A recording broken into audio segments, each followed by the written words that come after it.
वसई विरार शहरामध्ये सोसाट्याच्या वाऱ्यासह मुसळधार पाऊस सुरू असून अनेक मुख्य रस्ते पाण्याखाली गेले। विरार पूर्वेला जोडणारा विवा मार्ग पूर्णपणे जलमय झाला आहे। विद्यार्थी आणि नोकरदारांना साचलेल्या पाण्यातून ये जा करावी लागते।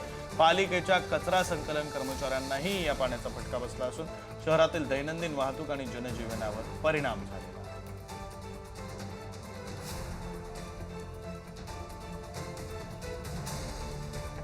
दृश्य आपण पाहतोय, हा रस्ता पूर्णतः पाण्याखाली गेलेला आहे। जे चालत येत आहेत त्यांच्या जवळपास गुडघे इतकं पाणी आहे। दुचाकीवरून येणाऱ्यांना सुद्धा खड्ड्यांचा वगैरे अंदाज येत नाही, त्यामुळे त्यांच्यासाठी हा मोठा धोका आहे, त्यांचं मोठं नुकसान होतंय। नागरिकांना या पाण्यातूनच वाट काढावी लागते। विद्यार्थी, नागरिक, नोकरदार यांना या पाण्यातून वाट काढत पुढे जावं लागतं।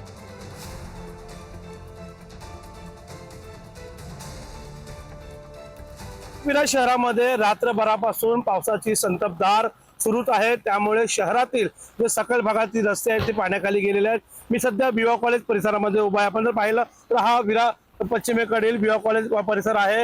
हा पश्चिम आणि पूर्वेला जोडणारा मुख्य रस्ता आहे।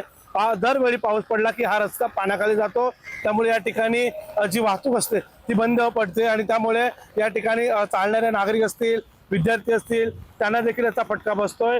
मात्र दरवेळी या ठिकाणी पाणी मोठ्या प्रमाणात असतंय, त्यावरती उपाययोजना करण्याकरता महापालिका यंत्रणा का काम करत नाही असा प्रश्न आता उपस्थित झालेला आहे। आपण जर बघितलं तर या ठिकाणी वसई विरार महापालिकेचे जे घनकचरा विभाग आहे त्यांना सुद्धा या पाण्याचा फटका बसलेला आहे।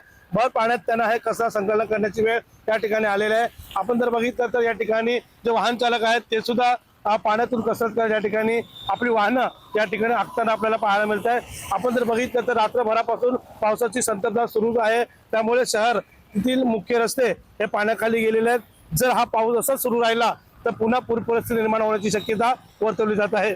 मात्र या ठिकाणी वसई विरार महापालिकेची आपत्ती व्यवस्थापन काय काम करते हे या ठिकाणी नागरिक विचारत आहेत। विपुल पाटील, पुढारी न्यूज, विरार।